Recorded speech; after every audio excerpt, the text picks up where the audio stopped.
Well, she's the woman who's turned the Church of Scientology on its head with claims of beatings and forced detention. Now, in an Australian TV exclusive, Debbie Cook has laid the blame squarely at the feet of the Church's most senior official. He ordered his secretary to slap me, and she slapped me so hard I fell over into the chairs. It's the showstopper of a court case that goes right to the top of the Church of Scientology. Mr. Miscavige ordered his communicator to break my finger if I didn't answer his question. Her name is Debbie Cook, and the man she's referring to is Scientology's supreme leader, David Miscavige. There are quite a number of other former senior executives who've witnessed exactly the same thing. Were you used to, in your life, getting beaten up? Was that something you were used to? No, never.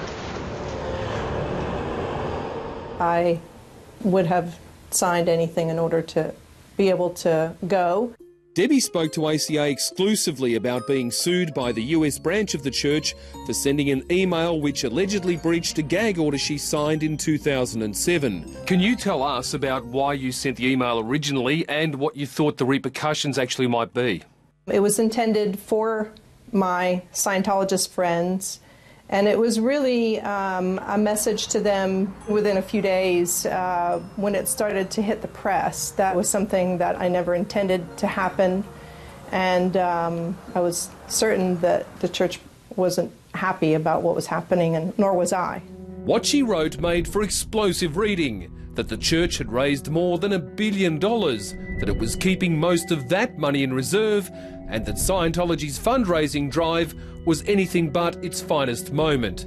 All this from a woman who was once the public face of the church. Of all the adventures on the whole track, none compare to the ultimate prize of spiritual freedom. Debbie Cook says she spoke out through a sense of loyalty to a religion she says has lost its way. If I can, I would actually like to read you a line out of the code of a Scientologist, one of the things that are expected of a Scientologist. And it says, 1, to keep Scientologists, the public, and the press accurately informed concerning Scientology, the world of mental health and society. Some argue that's a long way removed from the church we see today. No, listen to me! A church whose leader, David Miscavige, might have friends in high places, but Debbie Cook's claims paint an unflattering picture of a figurehead whose role is under the microscope like never before. He was very angry, and he walked around a very long conference table to get to me. He basically grabbed my shoulders and shook me while he was yelling at me. Then there's the allegations of being locked up against her will. Describe it for us. It had bars on the windows, and the one entrance was guarded by security 24 hours a day. You ate there, you slept there. You were given a sleeping bag, you slept on the floor in a sleeping bag. There were ants. The place was infested by ants, so ants would crawl on you. This is the first time it's come out in a court of law, which makes it quite a little bit harder for people like David Miscavige to ignore it anymore. Now the church wants damages for Debbie's alleged breach of the gag order she claims she had no choice but to sign.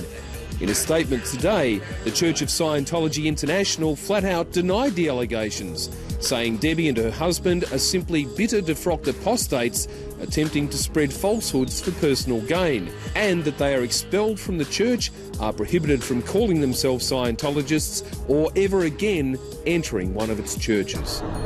This has already been exhausting for you, I'm sure, but there's a long way ahead. You ready for this court fight? It's something that I'm definitely not looking forward to. We're definitely going to have to do all we can to walk the straight road on getting these matters settled. But it's definitely not something I'm looking forward to by any means. As for her allegations about a religion virtually drowning in its own wealth, You made certain allegations in this email that the church was more focused on fundraising than actually teaching its followers. Now, where has all the money gone? I have a lot of information about that. It's just not something that would be wise for me to discuss at the moment.